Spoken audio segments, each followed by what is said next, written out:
Good afternoon and welcome back to Posy Adventures. I'm back on the scene, Richard's home, after his jaunt away to Beachport and Lake Bolac and all the other places he went to.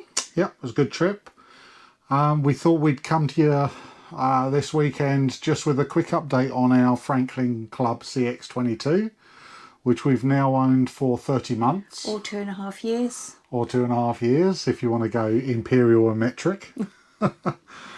We thought we'd just give a rundown of what we've done with it, and we have done a mods one, but things have changed a little. We've done a few extras on the van since. And plus the fact we wanted to give you real life feedback. We paid full value for this van. Obviously we picked it because we liked the van. We didn't know too much really about Franklin other than to say they were quite a well-established brand, weren't they? But to be honest, we really didn't know that much about caravans when we started looking anyway. No, it was our first van, and we really, we've learned ourselves what's good, what's bad. And obviously next time I think we'd be far more equipped to know what we're looking for. And I think we've been pretty lucky. Yeah, I think so too. But anyway, more to that later. We're going to go through all the things that we've had go wrong with the van, the positives and negatives. So stick with us and we'll go through things.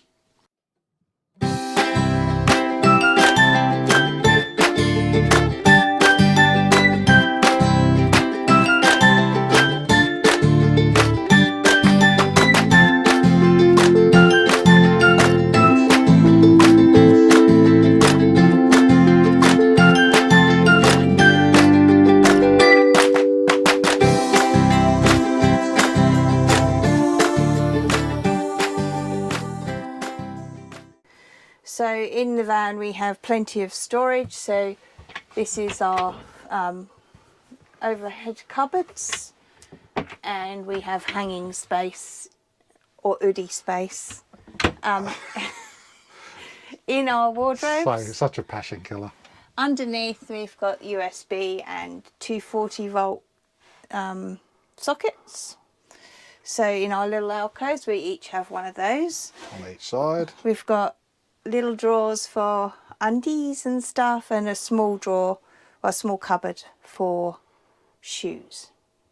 Lots of shoes. Anyhow. So there's no way that there's enough room in that little cupboard for your shoes. I can stack a lot of shoes on top of each other, trust me. And if there's not room for that, there's room under the bed. Over here we have the Scirocco fan that we installed post purchase. And we have an Amazon Fire Stick and a Wi-Fi booster as well. Yeah, so the Amazon Fire Stick's what we use to watch TV when we're out and about with either Starlink or with our Telstra M2. And then what I've got to power the Fire Stick, I've got this from Super Cheap Autos, just goes straight into the 12 volt outlet. Gives me another 12 volt outlet for the TV. And then gives me two USBs. One of them powers the Fire Stick, and the other one, this orange one, I use to run my JBL Flick speaker, which acts like a soundbar. Yeah.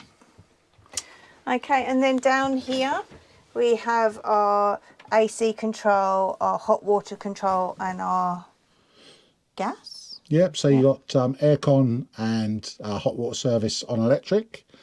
You've then got the Truma ultra rapid gas switch for the hot water service, the main power, and then down here is where all the magic happens. We got the BM Pro Battery Plus 35. Now unfortunately this one's only the SR, and what that means is we cannot go straight over to lithium. It's not lithium compatible, so we'd have to change that for, I think it's an HA, and that's the high amp one. That's the one that can do lithium.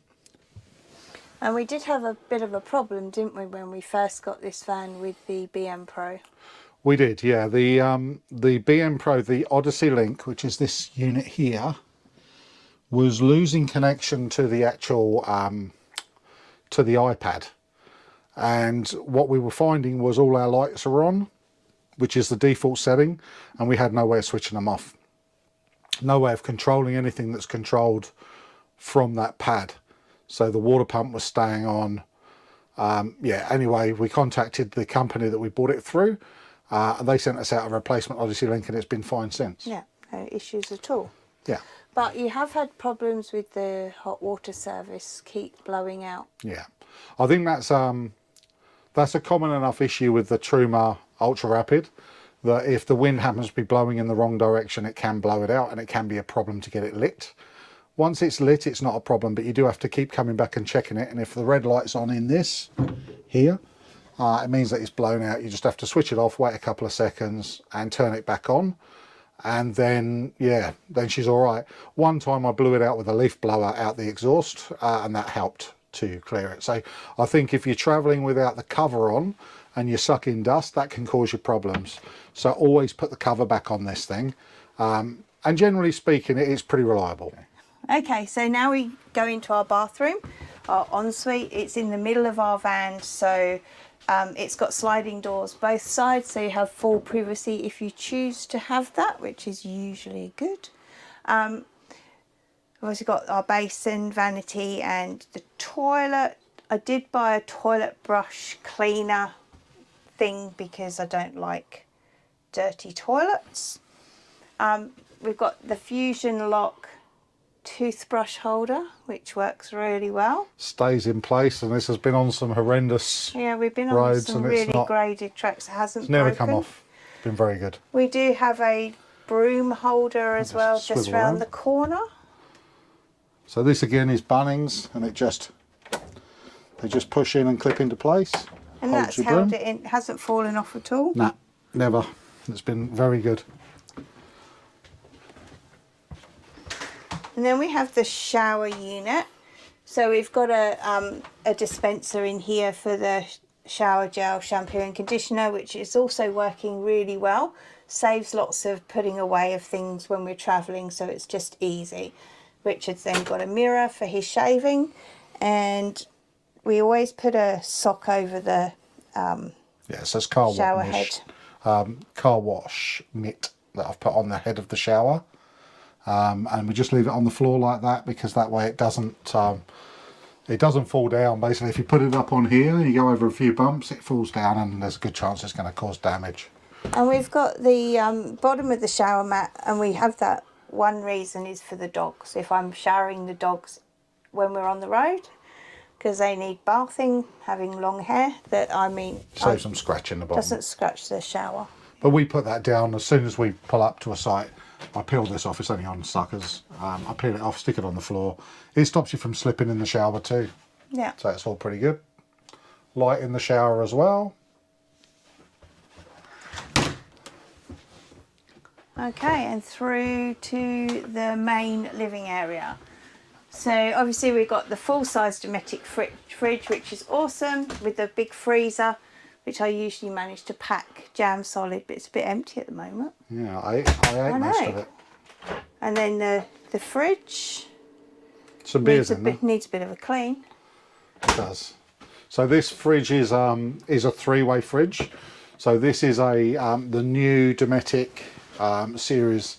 They call them tropical fridges. So this van does have a recess behind the fridge with what they call a Darwin dome at the top, which allows the cool air behind the fridge for it to work properly. And we've taken this up, well, we've been up into far north Queensland into the tropics, and it's worked as well as anything else. So the one good thing is you don't need a massive battery bank to be able to run this, because it's running from gas. And we have had an issue with the fridge where it had to go back under warranty. We did, yeah. The 240 volt element burnt out, so it wasn't working on 240 volts. The fridge was still working on gas, and currently we've got a problem with it not detecting the 12 volt feed from the car. So the 12 volt feed, which just keeps the fridge cold, is not working. So I've got to look into that and find out exactly what's going on with that. But we haven't done any long enough trips for that really to affect us. The fridge stays pretty cold. And to be fair, that 12 volt feed is just to maintain temperature rather than to chill the fridge. Yeah, so we put up that's a very dusty knife block. We put up this, and to be honest, the knives have pretty much stayed put unless it's very extreme corrugations. Only the small ones came off. Yeah, so we've had to take them off and put them in the drawer. So they need to be fairly decent sized knives for the magnets to hold. If you put small ones on there, any filleting knives, they will come off. So keep it to the bigger knives and you'll be fine. And we bought the Navigator microwave bag for our glass dish, so that when we're travelling we don't need to worry about that getting smashed or broken. We also found a secret cupboard during our travels, which we put all our important stuff up there. Yeah, so this is a good thing. We only found out about it through the Franklin Facebook group, really. But you would never know that this is actually a cupboard. You'd just think it was a bulkhead. So it's actually quite handy. It is a cupboard. And I put things like when we're sleeping of a night, we put the car keys in there. Yeah. Just so that if anyone did break into the van and we weren't aware, which is pretty unlikely. They know now. Yeah, well, they've got to find the van. But just so they're out of the way, and this can't be opened quietly. So if someone opens that, we're going to know about it anyway. And it certainly beats having them on the side here, where there's a good chance that they're going to get caught. Yeah. Okay, so moving across to the other side of the van, this is our pantry. Now, when we originally bought this van, the pantry came with just shelves in there, and Tanya wanted to pull out pantry. Now, a few things that that I've done, which are not ideal really. First thing is I've mounted the pantry on so that the access to it's against this door, which is wrong. It should have been the other way around, but the other way around would have been an issue because the door's not flush enough. I would have had to pack it right out. Anyway, you live and learn. The pantry, we had problems on corrugated roads with the pantry moving out, hitting the door and breaking this catch on the door. So what I've done to rectify that, we did try pool noodles on the actual on the side of the pantry, which worked for a bit, didn't it? Yeah, a little while. Then the pool noodles fell out. Then they stretched and fell off. So same problem. It kept breaking the catches here, or this one here.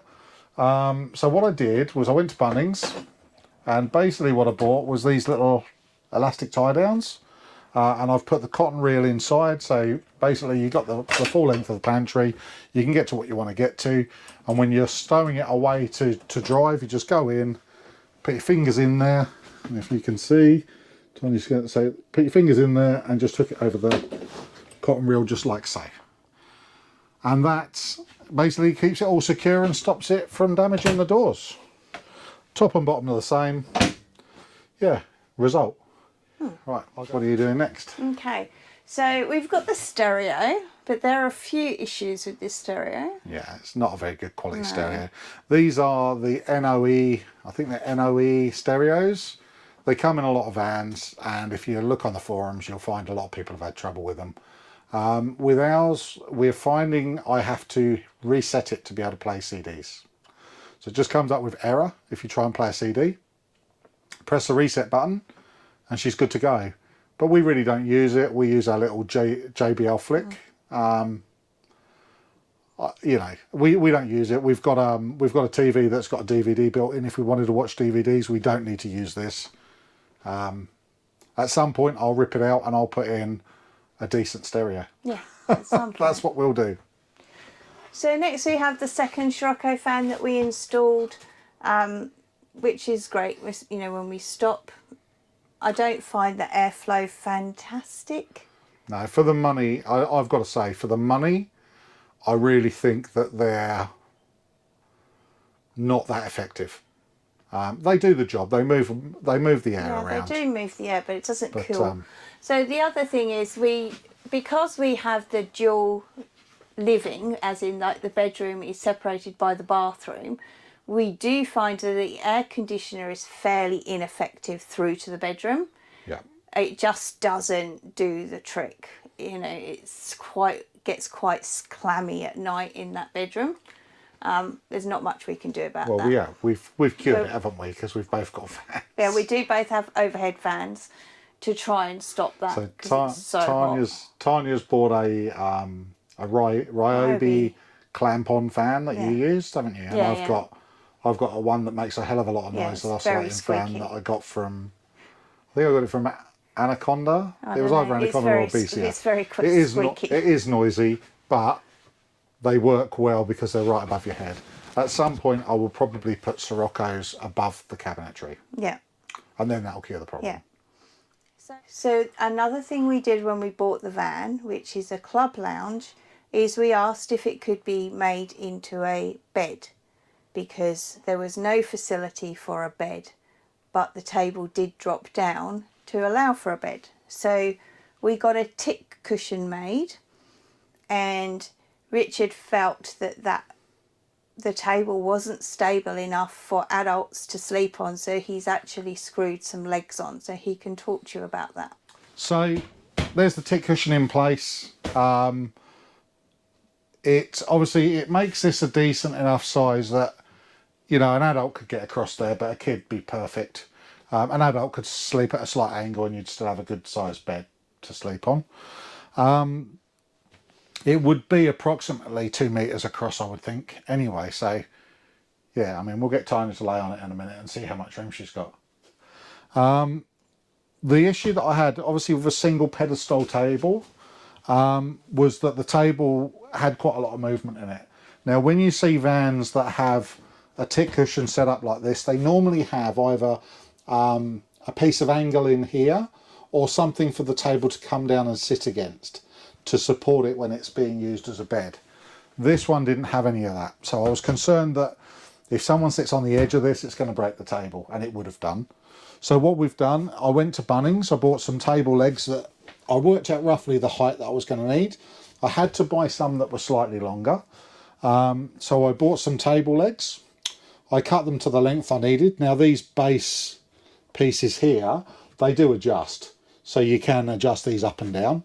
And all I've done is on the bottom of the, and I'll just move this up, on the bottom of the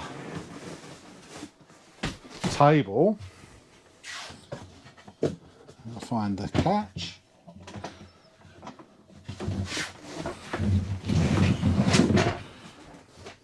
So the table mounts are mounted to the bottom of the table, and so you wouldn't even know they're there if you're not using the table as a bed. You wouldn't even know they're mounted to the bottom. Then these are cut roughly, so anyone planning on doing this, all you need to do is roughly to measure that, because you've got about 1 inch. So if you measure your gap inside there, knock 1 inch off of it, should be good to go. And then the difference for height, these adjust anyway, so you can adjust those up and down to make the difference, but just make sure they're all the same length. And there we go. Okay, so Tanya's going to demonstrate the bed. There we go, and as you can see, well, your head's right hard against the top, but she's got a good foot left at the end, so even I would get on there. You might have to bend your legs slightly, but not you, me. But there we go. So over here we have our Telstra modem. We tend to use this when we're just going away for short trips, because I still need to work from home, so we need the Starlink to provide internet access at home. So this one is... And currently, to be fair, Starlink have kind of screwed us over. Yeah, they have a little, but we'll get to that. So we use this because we've now got increased data for this, so which means that Richard can go away, or we can go away and not worry about how much internet we're using, because it's quite a high gig now. And then down here we installed an Anderson plug. The reason for this Anderson plug was twofold. One, it runs the inverter for Starlink, and secondly, it also, if we're travelling and we're using the Travel Buddy oven, we can have it in the van, because it was tending to short out the socket in the car. So yeah, it's too high a draw for a cigar lighter socket, and it blew the fuse. Yeah. So the next thing is the diesel heater, which Richard will talk to you about, because I have no idea other than to press on. Okay, so the diesel heater was one I bought off of eBay. I think it costs $130, $140. Now I will say with a warning, we've had nothing but trouble with this diesel heater. It's been one problem after the next. And I don't know whether it's a case of sometimes you're lucky and you get a good one, and sometimes you're really unlucky. But I honestly think how much you pay for them has an impact, because this is the cheapest diesel heater I've ever bought. And To be honest, at first glance, when it first arrived, I figured it was actually quite a good diesel heater because it came with the solid fuel lines that you're looking for. It came with the 2 outlets for the hot air, which is, some of them don't. However, we had, the first time we used it, when we came home, I walked around the back of the van and I could hear a fan running. And what it was the temperature probe that goes on the side of the heat exchanger was defective, and basically the diesel heater fan was running all the time. So I had to pull the fuse out for that one and order a new sensor. The sensor was about $7. It wasn't expensive. Put that in, perfect. It was fine. A few weeks later, the display for the diesel heater was appalling. You could barely read it. Want to come down? So this is the type of display that we have, and it was very difficult to read. So I ordered a new one of those, and I think it was about $20. Yeah, so that was putting the new control panel on there cured that problem. And then we had the summer, so we didn't really need the diesel heater for a fair while.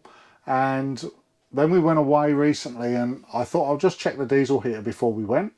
And what I found was the pump wasn't running. So I ordered a new pump, fitted that cured that problem. And then while we were away, I'm finding, and this was on the Beachport trip, I'm finding that the diesel heater occasionally needs resetting by pulling the fuse out. Didn't we find that when we went away with Tom and Jerry? Oh, it might have been then, yeah. Yeah, after I put the, that's right. So I put the new diesel pump on and it was working okay, and then we found that we had the occasional problem. Had to pull the fuse out, reset the diesel heater, because it wasn't firing up. It was just basically the pump, again, the pump wasn't running. So I've now ordered a new control unit for the diesel heater, which I will be fitting next. And really the only other thing that's left now to go wrong is the glow plug. That's the only other thing that's left. And it seems to ignite okay, it's just the fuel pump doesn't always run. That said, when I went away to Beachport, I didn't have any problems with it at all. It worked perfectly. So, and we used it a fair bit. So who knows? The moral of this story, I think, is if you're buying a diesel heater, don't go for the cheapest one you can find on eBay, because it's probably a second or something else. Anyway, it works fine now. We've got all the components that we need to put it right if it plays up again. Okay, so moving to the front of the van. Van comes with a DO35 hitch just here. Not had any problems with that whatsoever. It's been as good as gold, so no problems there. 2 9-kilo gas bottles. Now, there is a problem with those. And the problem basically is, these 2 gas bottles look the same, but they're not. This one is smaller than this one around here. And the problem is, and if you come round and you'll see what I've done to rectify that, it means that your gas bottle is loose in there if you happen to do a swap and go and they give you the slightly smaller one. And I'll be honest, I've inspected the gas bottles and there's so difficult to tell whether it's the right size or not. So what I've done is I had an old whippersnipper that we got rid of, and there was a shoulder carrying strap for it, and I just took the padding off of that and slipped it on. And now if I happen to get a small bottle, I can flip this pad and take up the difference with the foam, and if I happen to get a full-size bottle, I can flip it the other way and it's just cloth. So that's helped me making sure that these gas bottles are fairly secure. And as you can see, it's not perfect, but it's a lot better than it was without it. I would have been worried about losing these gas bottles. Okay, so the van didn't come with the toolbox, came as an option. So we bought the small toolbox for the van, and all we put in here is our ramps and chocks and the jockey wheel, and I've got a wood splitter in there, just bits and pieces really. Just gives a little bit more usable space at the front. This van does have 2 big tunnel boots, so it's not absolutely imperative, but we wanted one. So, and it fits on there nice. We've added a small spirit level to the front of the van. Now, talking about the negatives on the van, the one thing I would say with the negatives is that the finish on the actual chassis itself is appalling. As you can see here, the paint's chipping off, rust, and it's rusting as it's coming through. It's for the value of the van. The finish on the chassis is poor. The welds are not fantastic either. This welding is pretty mediocre. I mean, it's sharp there. It's just not very well nice. It's not very nice. And I would have to say that's the one thing with the Franklin.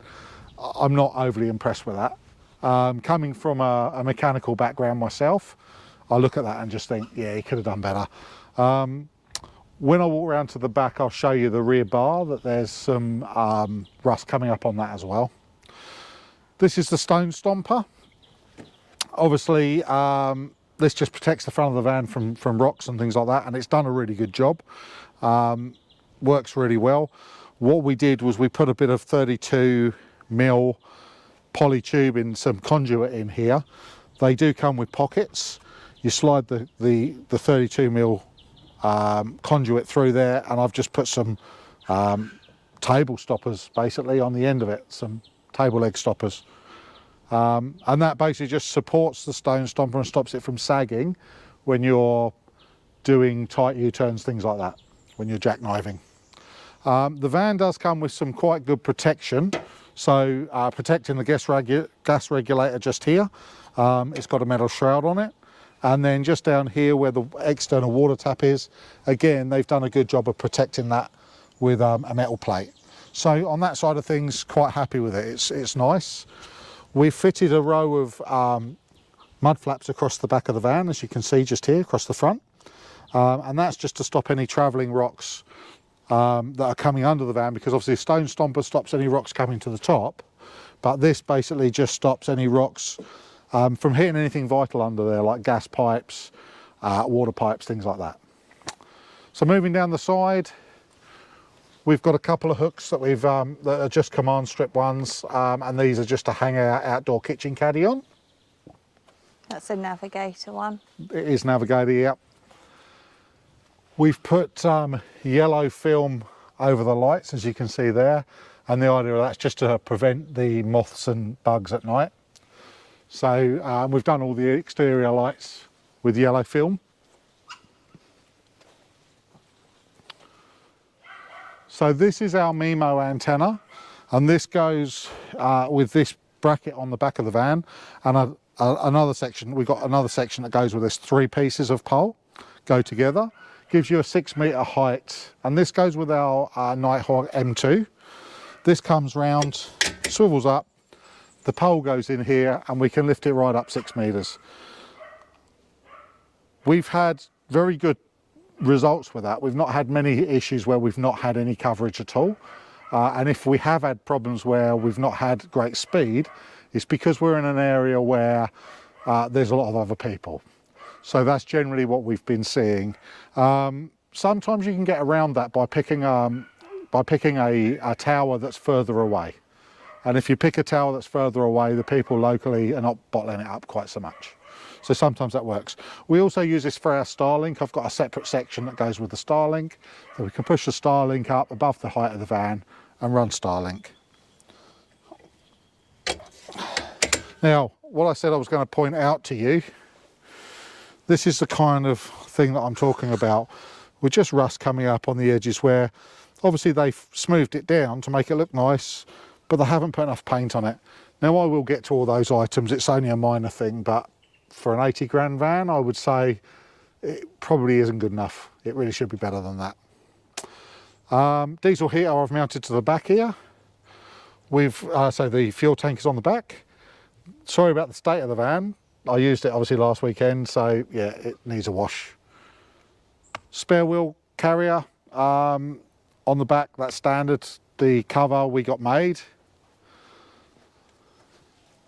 Moving down the back,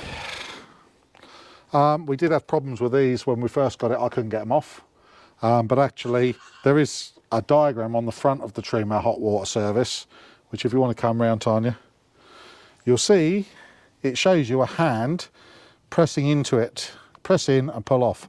And actually, if you do it, let's just get round it, it comes off pretty easy. It's just about pushing it in the right place, which is right here. Now, I did have one of our viewers send me a link for a company that actually do make a thing to help remove these, which I did see, and it was less than 50 bucks. So there is the availability of a tool that hooks over there and you use it to lever against it. But I've worked it out now, so not a problem. We've put tyre pressure monitors on it, and we used Drive Tech 4x4, and they've been really good. We've given them, I would say, probably a year now. We've probably had them on there for, yeah, it's been a good year. And I've had no problems with them. They have been as good as gold. They came from Repco, and I think they were about $130 for the set. 22-foot van, they work fine. So moving on, the next thing we did, dual batteries. So when we ordered this van, it only came with the one battery. We ordered a second battery box and a second battery. Now, we did have problems with our batteries. What was it, 18 months old, the van? So the van was 18 months old, the batteries failed. Franklin were very good, they replaced the batteries. So this is the second set of batteries that we've had on this van. I have put, okay, under here, I've just put a second red Anderson socket. And the idea of that is that enables me, that's an unregulated input to my solar panels. So it enables me to run my solar panels unregulated straight into the BM Pro. So I've wired that in, and there is a video showing you how to do that if you've got this set up and you want to do it. Have a look. I'll put the card at the top so you can click straight to that video. The van has also got, I've put a smart shunt on it. So we've got the BC300 that goes with the BM Pro. That enables anything going directly to the battery, like the diesel heater, to be monitored through the battery management system. What else? I think that's We about. replaced the tap underneath the van. We did. Okay, so, and anyone that's planning on doing graded roads or anything like that, I'd have to say first thing you need to be doing is looking at your drain taps for your water tanks. And the reason I say that is the first time we took this on a graded road that's not the one we live on, the first time I looked in the mirror and I thought, what's leaking out the van? Looked like we were losing water. And what happened was we smashed the head off of off the drain tap. A rock had obviously come flying, hit it and just broke it off. So what I've done, as you can see just here, this is basically it's an airline fitting with the stopcock from Bunnings. And all I did was remove them and put these on. These are brass. They are actually open at the moment because I drained the water tank. But that's it. And we've got two of those. We've got one there and the second one just here. Just turn that one off. There we go. Various bits of pool noodling underneath. So protecting our water pipes and drainage pipes from flying rocks. What we've done is got underneath it and we've pool noodled everything up. Did have problems shortly after our first long trip with broken wires on the electric brakes. Again, if you're buying a van, check those regularly. They don't route them very well, and also the connections they use are crap. What they use is like a household twist together connection. It's never going to hold them. So ours broke and wouldn't have known other than I went under there and saw the wire hanging. So we've gone through and we've replaced them and yeah, rectified that problem. Okay, so the next thing is the finish on the van. When you're looking for a van, this one is obviously clad. It's composite panels front and back, and the roof is composite, but the side of the van is aluminium cladding. It does make it a lighter van, so this is a big van, but it's not especially heavy. But if you're planning on doing any bush camping, be warned, this is a tall van, and with it being a tall van, low trees are a problem, and where you would get away with it with a composite van, just a branch scuffing along the side of the van. I'm just going to show you this van. And I don't know if you can see it, but I'm just going to put it up here. There is some damage to the top half and it's particularly bad at the back. Just about here. You can, don't know if the camera's picking it up, but that's just literally light scuffing with branches that's creased the panelling. So yeah, just be aware if you're looking for a van and you're going to be using it off-road at all, probably better off going for a fully composite van than a van with cladding sides. This one does have obviously all of the checker plate at the bottom, and you know, I do like it, but it is more fragile, let's just put it that way. Okay, so talking about the sliding doors, these ones, we've had issues with these sliding doors as well. They don't like undulations on the road particularly, and in actual fact this one, the bedroom one's been fine, but the bathroom one, we did once forget to lock the pins in, and the actual door came completely off its runner.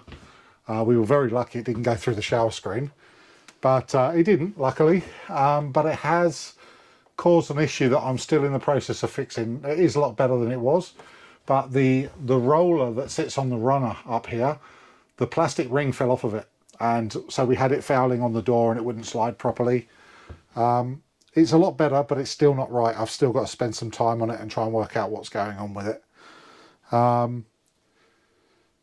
So although they are much nicer than concertina type doors or curtains, they themselves also come with their own issues. So yeah, nothing more to say on that. The other issue we had was our shower. When we first got it, the drain was running very slowly, and in actual fact you were washing your feet while you were having a shower. It was taking a long time to drain away. Franklin sorted that out for us. We sent it in to have some repair work done, and that was one of the things we mentioned, wasn't it? Yeah. And they fixed that. So, and that was when the fridge was being done. So last time I came back, when I got home, we were coming the back way between Lake Bolac and Meredith through to the Brisbane Ranges. The road is absolutely appalling. And what I found when I got back home was this entire surround here had fallen off, and it was hanging by its wiring. It only clips up there, that's all that happens, but that shows you how bad the roads were. But this actually managed to bounce out and rip off, and luckily, I mean, it was still attached to the wiring. All working fine, it all still works, but yeah, it was a bit of a shock when I came in and saw it hanging there. Luckily it wasn't raining. Yeah, well, the roof was not open. Oh, okay. It was just a surround around here. But the only other thing is as well, which I'll just point out here, you can probably just see, I'm just going to try and get the camera close enough. You see these hairline cracks? There's one there, there's one just here. And this is actually on the inner panelling, and that has been caused by water ingress. And what's caused it is washing the van with a pressure washer. It's pushing water into this side vent and it's getting it damp. So yeah, just watch that. It hasn't got any worse now because we've stopped doing it, but yes. Be careful when you wash your vans that you don't go too crazy with the pressure washer. I don't use a pressure washer on this one at all anymore. So we've had this van about 2.5 years or 30 months. We've done probably around about 40,000 kilometres, give or take a few kilometres. It's very hard to measure on a caravan, isn't it? And because we've had trips away over a weekend, it's really hard to add up. But anyway, probably around 40,000 kilometres. All in all, the van we've had very little issues with in this time compared to some others that we've heard about. Yeah, we've spoken to people that have had far more issues than we have. And I'll be honest, we went into this with our eyes open, knowing that there's a good chance, and we had a camper trailer before, so we knew that there was a good chance you're going to get problems. It is an industry that's rife with problems, to be fair. But what do you feel? How do you think Franklin have gone with us? So I think we were really lucky. We had a really good agent as far as Franklin was concerned. He couldn't do enough for us. He knows that Richard's not an idiot when it comes to mechanical things, and we don't complain easily. They've dealt with everything in a really timely manner and very professional with their approach towards us. Yeah. So the company that we bought from was BMG in Ballarat. Yeah. and the guy that we dealt with was Barry, and Aaron, was it the other guy? I don't know. They keep changing the guys. Well, they got a new guy there, yeah, but I think it was Aaron originally. So, but Barry, I think he's the owner. Yeah, he's. And he's brilliant. I mean, you know, he really looks after you. So if you're in Victoria and you're looking at a Franklin van, go and see Barry. He's a good guy and he'll look after you. Yeah, definitely. As far as build quality goes, I mean, my personal view is the van is beautifully built. Like the fitting of everything is really, really nice. There are a few silly errors, things that you see that you think, that's just stupidity, really. You know, the finish on the chassis is disappointing, but it's not a deal breaker. It's easy for us to. I can rectify that. I can go through and just give it some cold gel paint and just touch it up, which is what I will do. And to be honest, where we live in the Brisbane Ranges, the chassis gets a pounding. So what we put ours through, most people would probably never notice it. But because we're on a graded track and we're driving 15 k's each way. Yeah. You know, the van's getting hammered. So those things we notice. Yeah. So that's it, guys. That's what we've done to the van. That's the experience we've had with the van. We hope you've enjoyed the content. If you do, please like and subscribe. Ring the bell icon, because that will help us to grow our channel. And we really enjoy bringing this content to you. So have a great weekend and we'll catch you soon. Yep. Catch you on the next one.